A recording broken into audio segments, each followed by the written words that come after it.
तीन तबके हैं हमारे यहां। पहला तबका दीनदार लोगों का है, अल्लाह वालों का है, बड़े बड़े बुजुर्गों का, जिनका अपने प्रोग्रामों में बार बार ये कहना है कि हम दीनदार नहीं रहे इसलिए इज्जत हमारे हाथ से निकल गई, हम दीनदार नहीं रहे, हम इस्लाम के पाबंद नहीं रहे, इज्जत हमारे हाथ से निकल गई, परेशान हैं हम। अच्छा जी, तो हम दीनदार बन जाते हैं। अब दीनदार जब बन जाते हैं अच्छी तरह, तो बाहर जब मसला होता है मस्जिद से कोई, तो ये दीनदार तबका कहता है भाई मैं तो नहीं जाऊंगा वहां। तो भाई तुम तो कह रहे थे कि अगर मुकम्मल दीनदार बन जाएंगे तो बड़े इज्जत वाले बन जाएंगे, हर मामला दुरुस्त हो जाएगा। ये क्या बात हुई कि बाहर अगर जरा सा कोई मसला हो गया तो तुम कहते हो कि नहीं अब मेरा काम नहीं है, मैं तो बस तुम्हें तस्बीहात बता सकता था, चिल्ला लगवा सकता था, तुम्हारा सर पे हाथ फेर के दुआएं दे सकता था। अच्छा, आप तो कहते थे कि अगर दीनदार बन जाएंगे तो बड़ी इज्जत और शान और शौकत हो जाएगी, लेकिन पता लगा कि जब पूरा वक्त ही दीन के अंदर लगा दिया तो जब बाहर निकले तो फिर किसी आला अफसर से बात करने की भी जरूरत इनमें नजर नहीं आई।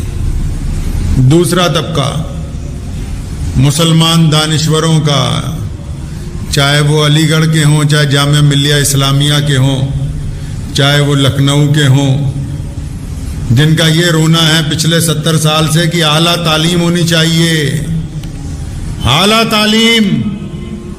हम पढ़े लिखे नहीं हैं इसलिए समाज से पिछड़ गए, हमारे के अंदर तालीम की कमी है, हमारी कौम में हम माशरे से पिछड़ गए हैं। कोई प्रोग्राम देख लो उनका, बस उनको इस बात पे गुरूर है कि हम बहुत पढ़े लिखे हैं, लेकिन समाज पढ़ा लिखा नहीं रहा, हम इनको पढ़ा लिखा बना। अच्छा भाई, पढ़ लिख जाते हैं, बताओ क्या करना है। अरे नहीं, आप पढ़िए लिखिए, आईएएस बनिए, आईपीएस बनिए, बन गए जनाब। आपने जो कहा हमने उस मैदान के अंदर बेशुमार लाखों बच्चे अपने लगा दिए, जिनको तालीम याफ्ता बनाया, डॉक्टर बनाया, इंजीनियर बनाया, बिल्कुल एलएलएम करके जजों की कुर्सियों पे बिठा दिया, अफसरान बड़े बड़े बना दिए। तो फिर इन्होंने कौम का क्या सवारा। जब ये सब कुछ बन गए तो कहने लगे नहीं जी, हम तो अपने मंत्रालय के जो मंत्री साहब हैं उनके अधीन हैं, हम आपकी कुछ खुल के मदद नहीं कर सकते। तो पता लगा ये दूसरा तबका जो रोना रोता था, ये भी ये जो हमें समझा रहा था कि तुम पूरा वक्त ही पढ़ाई में लगा दोगे तो फिर तुम्हें इज्जत मिल जाएगी, लेकिन नहीं, जब ये भी पढ़ के किसी बड़ी कुर्सी पे बैठे तो ये किसी के मातहत हो गए, इज्जत फिर नहीं दिलवा सके। तीसरा तबका मुसलमान व्यापारियों का है, वो जो बड़े इंडस्ट्रियलिस्ट हैं, अच्छे हैं, उनको बोलो जी, उनका भी अपने जो उनके प्रोग्राम होते हैं उनका रोना है। अरे यार, ये काम ही नहीं करते, निठल्ले, ये मेहनत ही नहीं करते, ये तो कारोबार बेहतरीन करें, कारोबार बेहतरीन करें। अच्छा जी, तुमने ये रोना लगाया तो हमने कारोबार के अंदर काम किया, और माशाल्लाह पूरी दुनिया की इंडस्ट्री में आज मुसलमानों का हिस्सा सबसे ज्यादा, पूरे वर्ल्ड की इंडस्ट्री में। इस मुल्क में भी हाथ से काम करने वाले सबसे ज्यादा मेहनती लोग जो हैं वो अहले ईमान में से।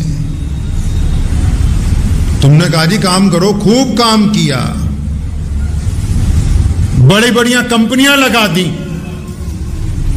मुल्क की बड़ी कंपनियों में आप लिस्ट पर निकाल लीजिए कितने माशाल्लाह बेहतरीन मुसलमान मौजूद हैं। तो फिर क्या हुआ, जब यहां फिर कौम की बात आई तो उन्होंने कहा नहीं जी, हम क्योंकि व्यापारी हैं इसलिए हम तुम्हारे सियासी मामलात में दखल नहीं दे सकते। तीनों अपनी अपनी जगह नाकाम है। क्यों नाकाम है? क्योंकि ये तीनों अपने अपने मिजाज के मुताबिक कौम को चलाना चाहते हैं। कौम जो है, कौम मजहब से है, मजहब जो नहीं, कुछ भी नहीं, रब्ते बाहम जो नहीं, महफिले अंजुम भी नहीं। कुरान पाक ने कहा वातसिमू बिहब्लिल्लाहि जमीआ, फरमाया अल्लाह की रस्सी को मजबूती से पकड़ लो। इन्होंने कहा हाँ जी पकड़ ली है, 5 वक्त नमाज पढ़ने से हमने पकड़ ली है। उन्होंने कहा हाँ बिल्कुल, हमने तालीम के जरिए, इकरा बिस्मी के जरिए हमने रस्सी पकड़ ली है। उन्होंने कहा हाँ बिल्कुल, हमने कारोबार के जरिए अल्लाह की रस्सी को पकड़ ली है, बस यहीं से पकड़ लिया, आगे नहीं सुना अल्लाह क्या चाहते हैं। अल्लाह ने फरमाया वला तफर्रकू, कि आपस में लड़ो नहीं, आपस में झगड़ो नहीं, आपस में ना इत्तफाकी ना करो। ये कहते हैं तीनों तबके कि रस्सी तो अल्लाह की पकड़ेंगे लेकिन आपस में मिलेंगे नहीं। ये इनकी बुनियादी परेशानी है। मुल्क की कोई भी हुकूमत हो, मैं बड़ी जिम्मेदारी के साथ कहता हूं, हुकूमत कोई भी हो, जब भी किसी कौम के रहनुमा, किसी कौम के लीडर, किसी कौम का कायद, किसी कौम के मेंबर पार्लियामेंट ईमानदारी दयानतदारी के साथ अपना मफाद एक तरफ रख के अपने मुल्क और कौम के लिए जब उस सरकार के बड़े के पास जाएंगे तो वो बिल्कुल इनकी बात सुनेगा, लेकिन ये जाना नहीं चाहते, ये जाना नहीं चाहते। ये बस जो बात अल्लामा आमिर उस्मानी ने नहीं ना, चमन के वो खुद फरस्त माली जिन्हें किज़ा रास आ गई हो, वो क्यों करिए दुआ करेंगे चमन में फसले बहार आए। हुकूमतों का जो मिजाज होता है वो उसको जनता तय करती है, लोग तय करते हैं। हुकूमतें हमेशा अवाम के साथ चला करती हैं। अब जो अवामी मुत्तफिक ना हो, जिनके कायदीन ही मुत्तफिक ना हो, वो क्या अपनी दुख तकलीफ बता सकते हैं हुकूमत को जाके?